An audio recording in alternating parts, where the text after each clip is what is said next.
Hey guys, I'm Izzy. I run D1 cross country and track at Nichols State University, which is like a super small college in South Louisiana. Um, I love to run, obviously love to work out. I love to hang out with my friends. I love to talk. What else? I do Young Life. It's like a Christian organization for high schoolers, so I'm a Young Life leader, and we go to camp every year. This year we're going to Georgia, so that'll be super fun. And yeah. So tell us a little bit more about running. So I know you glossed right over that. She's a D1. Explain to us what D1 means, first of all. And even though it's a small school, what kind of running do you do? So any form of collegiate running is super hard. There's no like basically they classify like colleges into Division 1, Division 2, or Division 3, just based off of like the what rank of your college and like what conference you're in. But all forms of collegiate running is super competitive. But I run cross country, which is like longer distances. So I usually race the 6K, which is about 3.5 miles. And then during track, I go all the way up to 10K, which is about 6 miles. So I think a lot of times with racing, we most people see the race, but not the routine. What does discipline actually look like for you when no one's watching? So, doing long distance running, you have to run pretty much every day, sometimes twice a day. So, it does take a lot of discipline to get out of the door and actually go and just get time on your feet, even whenever you don't feel like it, because it's very important to build a base for, like, in order to like peak in the season. Definitely during the summertime, it's especially hard to do because you're by yourself most of the time, unless like one of my hometown friends can come and run with me like once every now and then. Yeah, I imagine. Good, Lydia. So you unmute. Yeah, I was gonna ask how you got into running, or like what kind of made you choose running as your sport, and did you always like running, or was it kind of something you just stumbled upon and then eventually you got there? Because I know a lot of people start off not really enjoying running. Yeah, so whenever I was younger, I did gymnastics competitively for about like 4-ish years. And then I quit that because it got to be quite a lot whenever I was younger. And then I transitioned into soccer, which I wasn't too great at, but I definitely gave it my best. But then we moved from Louisiana to California, and through that move we like missed the sign up window to get into soccer. So I was just kind of like not having like a sport to do. But in middle school, the my PE coach was the girls high school cross country coach. So he did a lot of like running during PE, and he kind of like recruited me to come and try out in high school. And then me and my mom actually signed up for a half marathon. And she was like, well, this will give us something to do, like, while you don't have a sport to do. So I trained with her and we ran a half marathon together. And obviously, went to school the next day and bragged about it. And I was like, yeah, so ran a half marathon. And, but then my coach overheard, or the coach overheard, and he was like, well, you should totally come out and try out for the high school team. And then I got there, and then I realized that tryouts aren't tryouts. You just automatically make the team. So I was like, oh, this is awesome. So then I like loved the team, loved the environment, and yeah, just kind of stuck through it the whole time. So I have a little bit of an advantage because I see this happen. But ladies, I want you to think about when, how this applies to your life in terms of discipline and motivation and some of your sports that you're a part of and or maybe it's not even a sport, maybe it's an area in your life that you have a lot of discipline in, or maybe you don't and you want to create more of that. But Izzy, on the days when motivation disappears, because I know for all of us, we want to do things, and some days we're really motivated to do it. And then some days there's no motivation at all. But when that motivation disappears, what do you say to yourself that gets you to lace up your shoes and get your feet out the door? Yeah, I think it's really difficult sometimes too because also like even whenever you just tell yourself like, okay, like let's go, let's do it, and, like you're like, okay, yeah. But the biggest thing that I tell myself is that like in a couple months when I'm actually gonna be racing and when I'm actually gonna be competing, I'm gonna be so thankful that I stayed consistent now. And I'm gonna thank my past self for like laying the foundation when I had the chance. And also um, just thinking about like if like one of my teammates got injured and couldn't run for like a couple months and just how hard that was for her not being able to run. um, and I think take like having like an injury or something like that and like being forced to take time off, it also definitely puts in perspective like how grateful you are like for the time being, like okay, yeah, like I have the opportunity, like I have the advantage to like run right now and get better. I love it. Do you ever use your community? So I know you have a community of cross country runners. They um that you actually live with your teammates, you go to school with your teammates. Do you ever, and I know you said it's harder in the summer because you're by yourself, but does that community help to keep you accountable to the things that you want to accomplish? Yeah, definitely. Because there's days that like I wake up and I'm like, the last thing I want to do right now is go run for an hour. But it does having people there also in the same shoes as you and like them being like, okay, like we got this today, or like they're like, oh, let's make it fun. Let's bring a speaker on our run and play music. Just kind of like incentivizing ourselves to do good. And then like one of the things that we like to do a lot too is if we have a really hard workout that day. Um, we'll always be like, I'll tell Isabel, my roommate, also my teammate, like, hey, after this, like, we're gonna reward ourselves, go get Starbucks. I love it. I was Um, curious if you have like, I know sometimes during the season your coach is probably the one planning it out for you, but how do you keep track of your plan and like stay on target? And do you have like a system that, let's say, like if any of these young ladies like had a different sport that they were doing, that they could kind of like apply that, just like a way to keep yourself accountable over time? Yeah, so there's this app called Strava. It's almost like running Instagram. So you can kind of like become friends with people through this app, and then you can see their runs and they can see your runs. So like especially during the summertime, we create like a group Strava, so you can kind of see like, oh, okay, this person has been consistent this week and like they've ran this many miles or whatever. And like obviously we're all kind of on different training plans just because of like our backgrounds and like if we're injury prone and like what specifically like what our races specifically are. So like since I'm a 10K runner, my mileage is obviously like way higher of a volume than an 800 runner would be. Um, so that's a good way to stay accountable through our teammates. And then my coach sends us like training plans that we just follow. What do you think is like a small, because I think a lot of times we think it's glamorous to do some of the things that we do, but it's really, and I know some of you guys have read the book Atomic Habits. We do challenges, Izzy, inside of the Young Women's Program, and for each month they have a different book, and one of our books is Atomic Habits, and I think about habits and in the small things that we do and we put in place. What's one of those unglamorous habits that has made one of the biggest differences in your performance or your mindset that gets you to be this disciplined when it comes to running? Do you mean just like something that I tell myself or something that like Yeah, maybe it's something you tell yourself, or maybe it's a habit. Like for me, I'll give you a for example.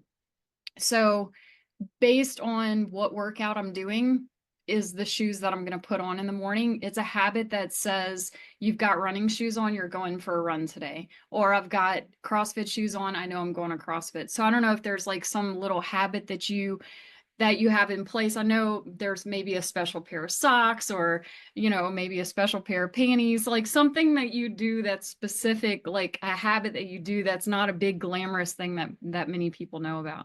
Yeah, okay. So for like everyday workouts and stuff like that, obviously like I like to put on like cute running outfits. And I know it sounds like funny because it's like, okay, it's 100 degrees where I live, like in the summertime. And so it looks like I just went swimming after I finished running. So it's not that cute after I'm done. But before getting ready and like having a routine, I think really, really helps. Like during the season, I eat the same breakfast and like I wake up at the same time and I have like it timed out and spaced out to where like I know exactly what I'm going to be doing every 5 minutes, like leading up until I go to practice.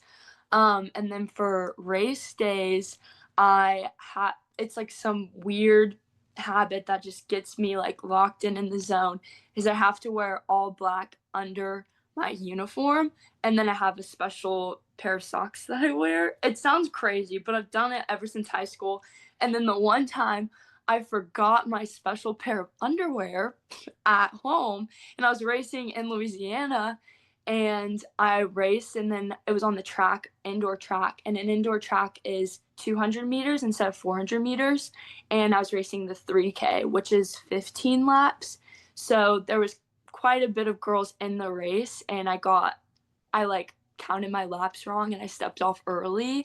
And then my coach was like yelling at me, like, get back on the track, you're not done. So I had to like get back on the track, run another lap, and I finished. It was like this whole thing. And then I looked at my mom and was like, it's because I didn't have my special pair of underwear. Well, and we giggle about this because it's right, it's a pair of underwear, but I think it's important that we establish some of these little habits. It's okay, I know this is exactly what I'm going to eat every morning. I know my schedule. How important it is that we talk about our schedules here in Apogee as well, how important it is to have a plan, because if we don't have the plan, then we're setting ourselves up for failure. Go ahead, Lydia. Yeah, I was gonna ask, I feel like when you are really dedicated to something, for example, a sport, especially one like yours that takes a long amount of time every day to dedicate to it, and of course your eating and everything else that you do in your life might like surround that as well. How do you stay motivated when you see other people in your community? Like, for example, you're in college, so you are constantly seeing people out and about and hanging out, and you may not be able to do the same thing because you're very dedicated to your sport. So I was just wondering if you could talk a little bit about that dynamic and staying committed even though you see other people goofing off and just doing anything because they aren't dedicated to something like you are. Yeah, I think at times, I compare myself a lot, and something that I tell myself, comparison is the thief of joy, because I truly believe that it is. But it's really good because the girls that I all live with, they all are on my team. So it's like, hey, like she's not going out tonight or she's not going to this party because like we have like bigger plans. Like we know that not having like an hour of fun tonight is going to be so worth it in the long run for like a big meet that's coming up or something like that. So it's definitely just like in my brain, like knowing my priorities for sure. But yeah. That's a great question. Um, so I think sometimes we have this like, well, I've given all of this time to this particular thing. And ladies, I don't want you to get lost in running because I know some of you may not run at all, but I want you to think about like again, maybe your sport or maybe um your hobby or whatever you're disciplined in. I think sometimes we see discipline and we know that the discipline doesn't pay off right away. But my question to you, Izzy, is how do you keep it going? Because there have been moments as her mother, I go to a lot of her races, even like starting in, like high school, that she would come off and you could tell that she didn't have the best race. Um, and she would start crying. And then we would find out that she had a personal record. Or sometimes she would come off and she'd come like it was that you were very emotional about this race and you didn't have a good race. But my question is like, okay, maybe the discipline didn't pay off right away, but how did you keep going anyway with it? I think just knowing that like there's other chances to like be better. So it's like, oh, like maybe just today wasn't my day. Oops, sorry. Today wasn't my day, or like the weather was bad, and that kind of dragged me down a little, and like, just like also trying not to find excuses too, which is kind of hard. But just staying motivated that like there is a next time to like do better and like be a better version of myself, and like knowing that like moving forward it helps me like within the daily stuff to like the little bit adds up, you know what I mean? I love it. I love it. Ladies, if you have any questions, start putting your hands up because I'd like to get you guys in here. And maybe, maybe tell Izzy about if it's a sport that you're into, or if it's something else that you have a lot of discipline in, or maybe there's an area in your life that you want to have more discipline, and maybe you have some questions around that. Yeah, I was gonna say, Annie, don't you play a bunch of sports? Yes, I do. What is it? Like 5? Oh, Oh wow. wow. Can What you do you tell do? us? Yeah. Softball, basketball, volleyball, track and field, and powerlifting. Wow. Awesome. What keeps you motivated, Annie? Like, how do you kind of juggle all of those and then stay motivated to practice each one of them individually? Mostly it's a lot of homework, like doing stuff at home, because obviously I'm not in any like season right now because it's the middle of summer, but like we still have softball practices and basketball camps and volleyball clinics, and so you have to work at home, and so I work a lot at home, and keeping me motivated is knowing that like, hey, I'm gonna make varsity next year if I put in this work. But anybody else?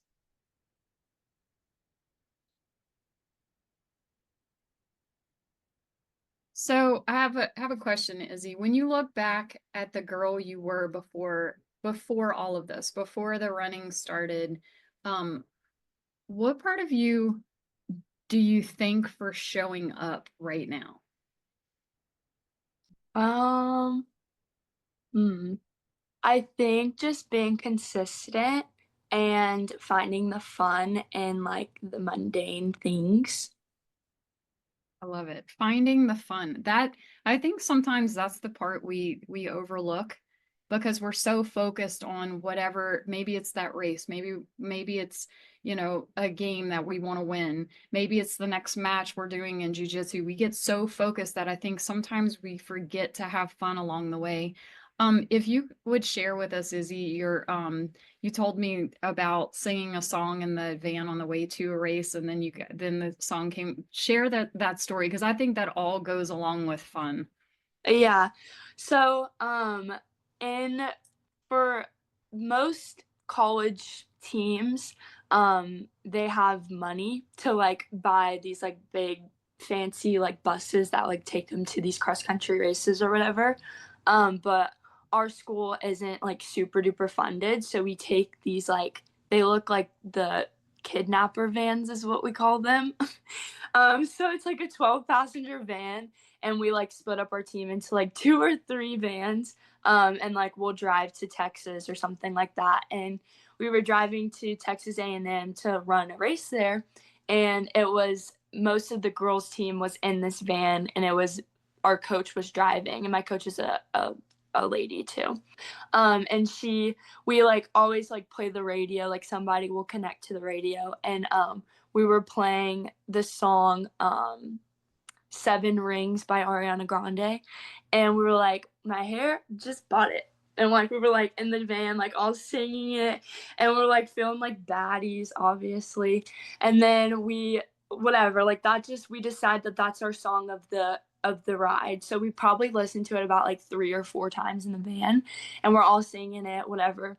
And then we get on the line, and we're like all about to race. And Texas A&M is like one of the biggest races that we go to because there's probably like 40 schools that you compete against, and each school has anywhere from like 5 to 10 girls on the line. So there's a lot of people in this race, probably like 300 girls in one race. So there's a lot of people, and they were playing on they had like big speakers and they were playing songs like on the speakers before we were starting, and we had like the race officials told us to all line up, and whenever you line up, like, you're supposed to be like quiet and still so then they can start the race. And they were just going by like checking the boxes, so like it wasn't the time to be like quiet just yet.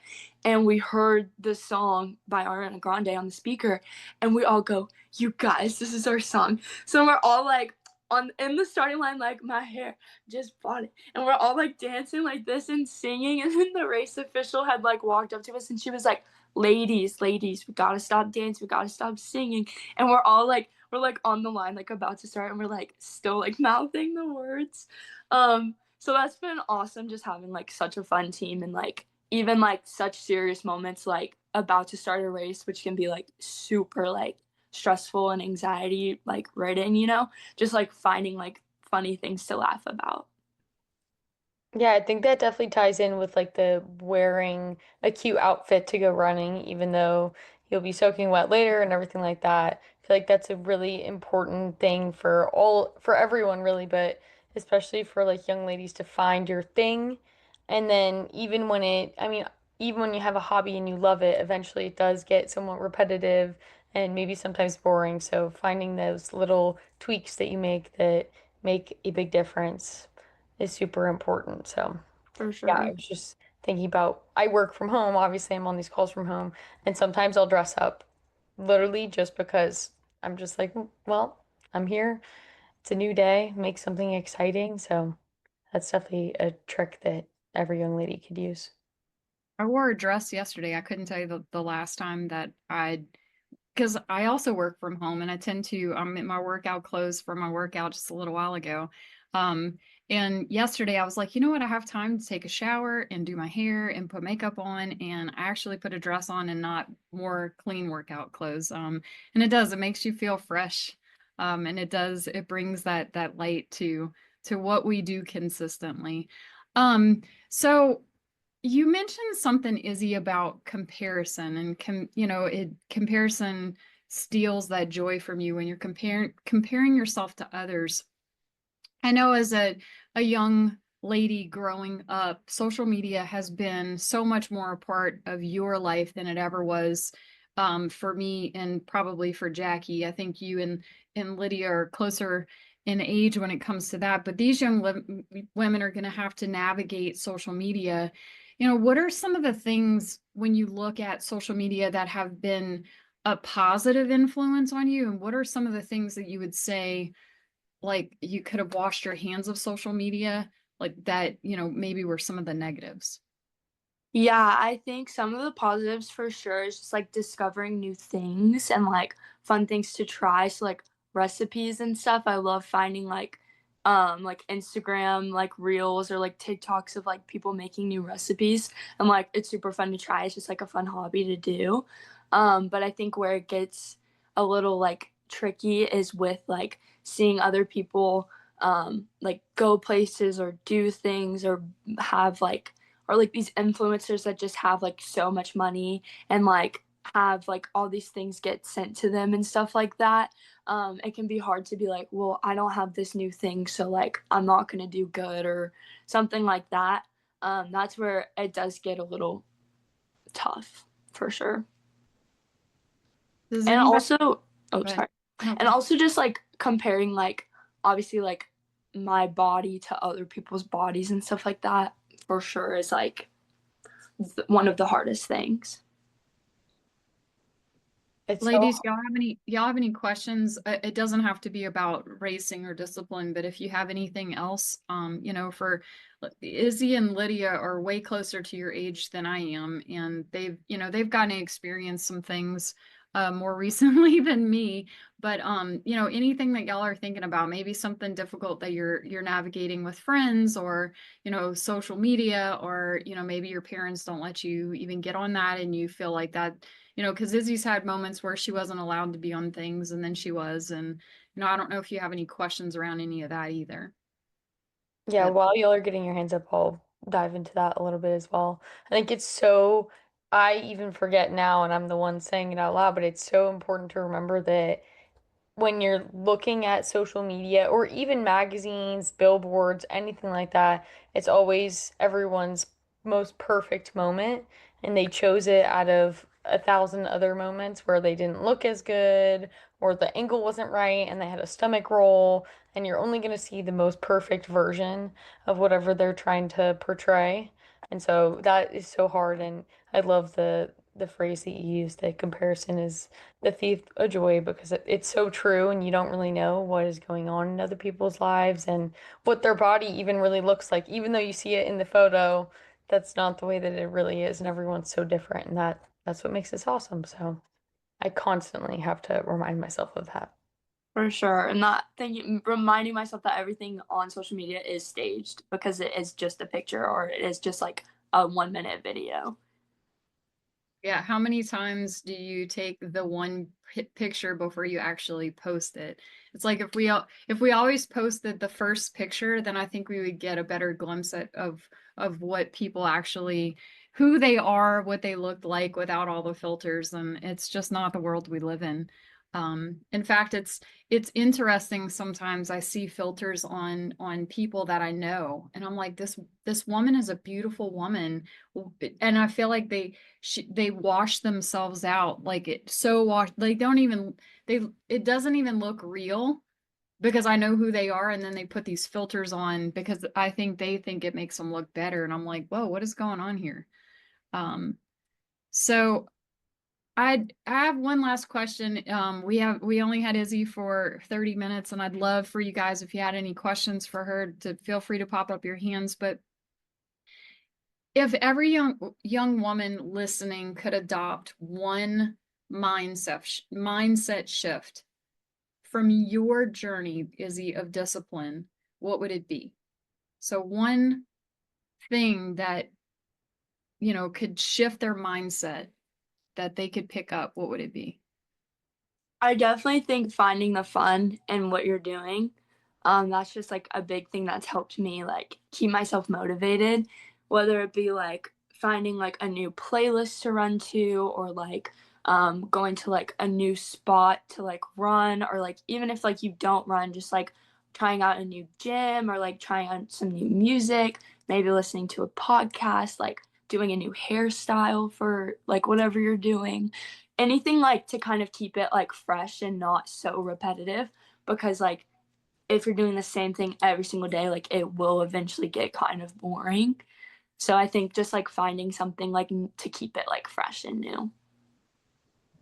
I love it. Well, thank you, Izzy, for being here. Thank you for taking time away from your summer. Did you run today? Yes. How many miles did you run? Well, my knee has been hurting, so I took a couple of days off. So today was my first day getting back to it. So I walked for about 10 minutes and then ran for 20. Beautiful.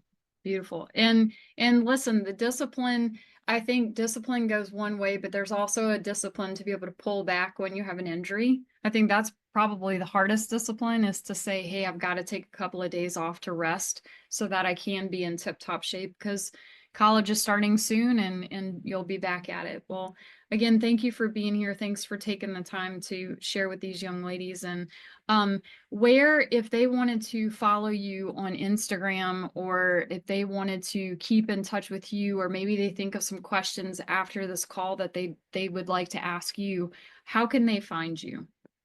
I can put it in the like little chat thing if you want.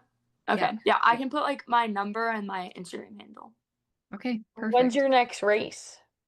Not until like end of August, early September. Quite the journey. Yep. Awesome. Well, we'll go ahead and put that in the chat, and then I'm going to keep them on for a little debrief after. And Mama loves you. Love you. Thank you guys.